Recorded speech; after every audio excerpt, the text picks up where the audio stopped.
দেখুন, আমি যখন মঞ্চে উঠছি এই ভিড়ের চিত্র দেখে একটা কথাই আমার মনে হলো যে একা কাকদ্বীপ যা ভিড় জুটিয়েছে গোটা মথুরাপুর লোকসভা আপনারাই জিতিয়ে দিতে পারবেন আমার মনে হয় না আর কারোর প্রয়োজন আছে।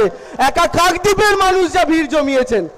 আমি টেলিভিশন চ্যানেলগুলো দেখি, বিরোধীদের কচকচানি শুনি, টিভিতে মমতা ব্যানার্জির যে চিরকাল সাধ্য করে এসছে সেগুলো দেখি, আর দেখার পর আপনাদের দেখে ভাবি এরা টিভিতে বসে বসে যতই চেষ্টা করুক না কেন আপনারা চিৎকার করে একটা কথা বুক ঠুকে বলে দিয়েছেন যে বাংলার মানুষ, দক্ষিণ 24 পরগনার মানুষ, কাকদ্বীপের মানুষ তারা বুকে হাত রেখে আজও বিশ্বাস করেন লাভ ছাড়া ক্ষতি নাই, দিদি ছাড়া গতি নাই, মমতা ব্যানার্জি ছাড়া আমাদের কোনো গতি নেই।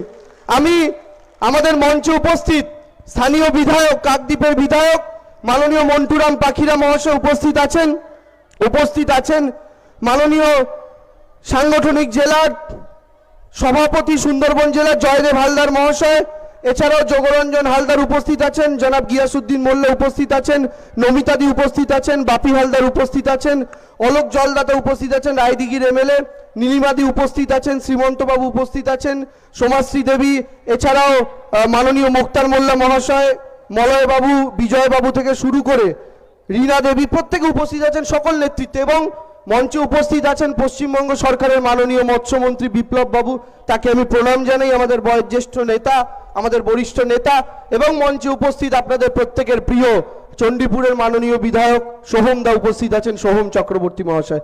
দেখুন, আজকের সভা মূল কারণ মমতা বন্দ্যোপাধ্যায়কে ধন্যবাদ জানানো। আমি এই কাকদ্বীপে শেষ এসেছিলাম গত বিধানসভা নির্বাচন, আমার মনে আছে সভা, আমার অনেকগুলো সভা করতে করতে কাকদ্বীপে ঢুকতে আমার রাত্রি হয়ে গিয়েছিল। সভা শুরু হয়েছিল প্রায় বিকেল 3টে থেকে, আমি যখন ঢুকি তখন প্রায় 7টা বাজে, কিন্তু তারপরেও আমরা দেখেছিলাম হাজার হাজার মানুষ, মায়েরা, কাকিমারা, দাদারা, ভাইরা অপেক্ষা করছিলেন। এবং সেই দিনকে মঞ্চ থেকে একটা কথা বলে গিয়েছিলাম, আমার আজও মনে আছে।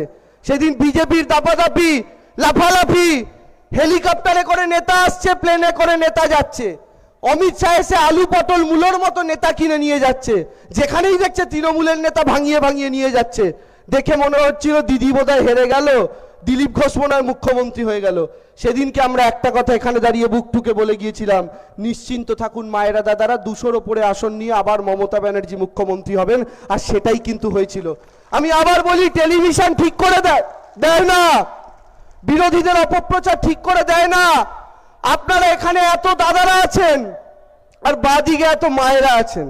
আমি একটা কথা বলি, আমি বিজেপির মিটিংগুলোও দেখি টিভিতে, আমি সিপিএম এর মিটিংগুলোও দেখি, সত্যি বলছি এত মহিলাদের উপস্থিতি তৃণমূল ছাড়া আর কোনো পার্টির মিটিংয়ে দেখা যায় না।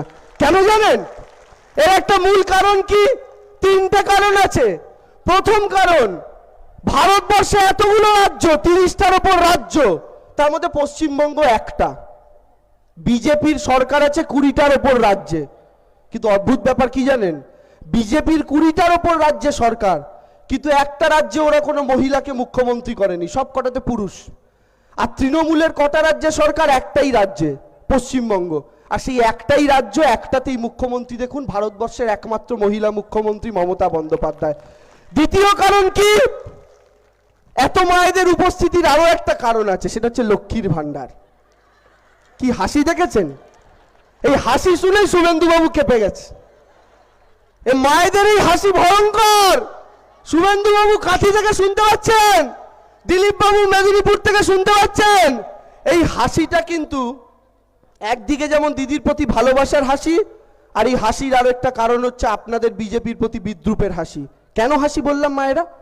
ছোটবেলায় যখন সিপিএম এর সরকার, দুপুরবেলা ভাত খেয়ে আমার মা জোর করে ঘুম পাড়াতো, আমাদের বাড়িতে নিয়ম ছিল দুপুরে ঘুমোতেই হবে। মায়ের পাশে ঘুমিয়ে আছি, হঠাৎ বিকেল 5টার সময় টং টং টং টং করে বাড়ির বাইরে ঘন্টা বাজছে। কি না, আলু কাবলিওয়ালা এসছে আলু কাবলি বিক্রি করতে। মাকে বললাম, মা 2 টাকা দেবে, আলু কাবলি কিনে খাবো। আমি দেখলাম আমার মাকে যেই আমি বললাম 2 টাকা দেবে, আলু কাবলি খাবো, আমার মা সাথে সাথে ঘুরে আবার আমার বাবাকে বলছে, কি গো 2 টাকা দাও না, ছেলেটাকে দিই, ছেলেটা বলছে আলু কাবলি খাবে। সেদিন আমি ছোট, আমি বুঝতাম না, আমার মায়ের কাছে আমি টাকা চাইছি, আমার মা কেন আবার বাবার কাছে চাইছে? মা কি নিজে থেকে দিতে পারে না? আরেকটু যখন বড় হলাম সেদিনকে বুঝলাম, আমার মা তো গৃহকর্ত্রী, আমার মায়ের রোজগার কোথায়, আমার মা টাকা পাবে কোথা থেকে? আমার মাকে তো বাবার কাছেই তাই হাত পাততে হয়, কারণ মায়ের চাকরি এমন একটা চাকরি, যে চাকরি পৃথিবীর সবচেয়ে কঠিন চাকরি, কিন্তু তার 1 পয়সা বেতন হয় না। মায়েদের চাকরি এত কঠিন চাকরি। সেদিনকে আমি মাকে বললাম, মা আমার বাবার থেকে চেয়ে আমাকে 2 টাকা দিল। তারপরে আস্তে আস্তে বড় হলাম, সিপিএম এর সরকার গিয়ে দিদির সরকার এলো, দিদি লক্ষ্মীর ভান্ডার চালু করলো। গত বছর যখন গাড়ি করে যাচ্ছি, একটা চায়ের দোকানে গাড়িটা দাঁড় করিয়েছি, দেখি পাশে একটা আইসক্রিমের ঠেলা, একটা বাচ্চা মেয়ে তার মায়ের আঁচলটা টেনে বলছে, ও মা 5 টাকা দাও না মা, আইসক্রিম খাবো। সেদিনকে দেখলাম সেই মহিলার পাশে কিন্তু তার স্বামী দাঁড়িয়েছিলেন, কিন্তু সেই মহিলা ঘুরে তার স্বামীর কাছে হাত পাতলেন না, নিজের আঁচলটা খুলে 5 টাকা বার করে মেয়েটাকে দিয়ে বললেন, এটা তোর বাংলার মা মমতা ব্যানার্জি দিয়েছে, এটা আমার আত্মসম্মান, যা গিয়ে আইসক্রিম খা। সেদিনকে দেখে আমার চোখের কোণায় জল ভরে এলো। এটাই তো মমতা বন্দ্যোপাধ্যায়, যিনি বাংলার মায়েদের এই আত্মসম্মানটা দিয়েছেন, যে এসসি এসটি মায়েরা আজকে 1200 টাকা করে পাবেন এপ্রিল থেকে, কিংবা যে জেনারেল মায়েরা 1000 টাকা পাবেন এপ্রিল থেকে। এই টাকাটা আপনার স্বামীর টাকা নয়, আপনার বাবার টাকা নয়, আপনার মায়ের টাকা নয়, এটা আপনার নিজের টাকা, এটা আপনার নিজের অধিকার। আর এই অধিকার আপনাকে মমতা ব্যানার্জি দিয়েছে। তাই তো বিজেপির জ্বালা, তাই তো সিপিএম এর জ্বালা, তাই তো শুভেন্দু কাঁপছে, দিলীপ নাচছে, সিপিএম পাগলের মতো কাঁদছে, কারণ ওরা বুঝতে পেরেছে এর কোনো ওষুধ ওদের কাছে নেই। আজকে কত পরিবর্তন। এখানে দাদারা আছেন, প্রধানত মৎস্যজীবী সম্প্রদায়ের মানুষ। আপনি বলুন, একটা মহিলা কতটা ভাবতে পারেন? দিদি কি ভাবলেন? বছরের 2টো মাস, যখন মাছেদের ব্রিডিং সিজন, যখন মাছেদের ব্রিডিং হয়, সরকার বলে এই সময় মাছ ধরতে না। আর তার উপরে যদি দেখেন, ওই 2টো মাস এমন আসে যে 2টো মাস ঝড় বৃষ্টির মাস। যারা মৎস্যজীবীরা নৌকা নিয়ে মাছ ধরতে যান, তাদের জন্য খুব বিপজ্জনক সময়, ঝড় বৃষ্টি প্রায় লেগেই থাকে। মমতা ব্যানার্জি কি বললেন? যে 2টো মাস, এই 2টো মাস হবে এপ্রিল থেকে জুন, সম্ভবত তারা চিন্তা ভাবনা করবেন কোন 2টো মাস। সেই 2টো মাস যখন আমাদের মৎস্যজীবীরা প্রায় ঘরে বসে থাকেন, যেতে পারেন না, সেই 2টো মাস তারা ঘরে বসে থাকবেন, তাদেরকে মাসে 5000 টাকা করে মমতা বন্দ্যোপাধ্যায় সহযোগিতার হাত বাড়িয়ে দেবে। কে ভেবেছে আগে? সিপিএম এর সরকার।